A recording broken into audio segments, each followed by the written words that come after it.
চারপাশে ঘন অন্ধকার, সামনে অসংখ্য তারা জ্বলজ্বল করছে। বিশাল নীহারিকার আলো ছড়িয়ে পড়ছে চারিদিকে।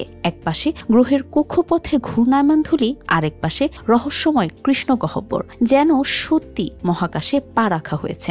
দক্ষিণ কোরিয়ার ওয়ানসান বাংকার দ্য স্পেস এক সময় পরিত্যক্ত সামরিক ঘাঁটি ছিল। 2024 সালে এটি নতুন রূপে খোলে, যেখানে দর্শনার্থীরা মহাকাশের এক ভার্চুয়াল অভিজ্ঞতা পাচ্ছে। প্রবেশ করলেই চারপাশের দেয়ালে ফুটে ওঠে সৌরজগৎ, উল্কাপাতের দৃশ্য, মহাকাশযানের ককপিট। শিশুরা বিস্ময়ে তাকিয়ে দেখে, এ যেন বইয়ের পাতার বিজ্ঞান নয়, বাস্তব অনুভূতি। একটি কক্ষে শিশুরা রঙিন কাগজে ভিন গ্রহের প্রাণী আঁকছে, যা স্ক্যান করতেই স্ক্রিনে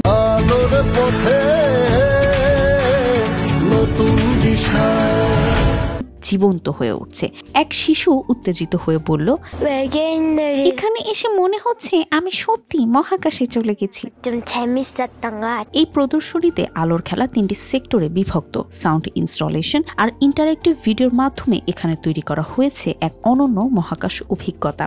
শুধু বিনোদন নয়, এ ধরনের থিম পার্ক বদলে দিতে পারে শিশুদের শেখার পদ্ধতি। তারা শুধু বই পড়ে নয়, বাস্তব অভিজ্ঞতার মাধ্যমে শিখতে পারে নক্ষত্রের জন্ম, কৃষ্ণগহ্বরের আকর্ষণ শক্তি, মহাশূন্যে বসবাসের চ্যালেঞ্জ। বাংলাদেশেও যদি এমন একটি বিজ্ঞান থিম পার্ক তৈরি হয়, যেখানে বঙ্গবন্ধু স্যাটেলাইট, চন্দ্রযান অভিযান বা মহাকাশ গবেষণা শেখানো হয়, তাহলে শিশুদের কল্পনার জগৎ আরও বড় হবে। বইয়ের পাতা থেকে বেরিয়ে বাস্তব অভিজ্ঞতার মাধ্যমে শিখলেই একদিন বাংলাদেশ থেকে উঠে আসবে ভবিষ্যতের নভোচারী বিজ্ঞানী ও প্রযুক্তিবিদ। বুশরা সুলতানা, RTV।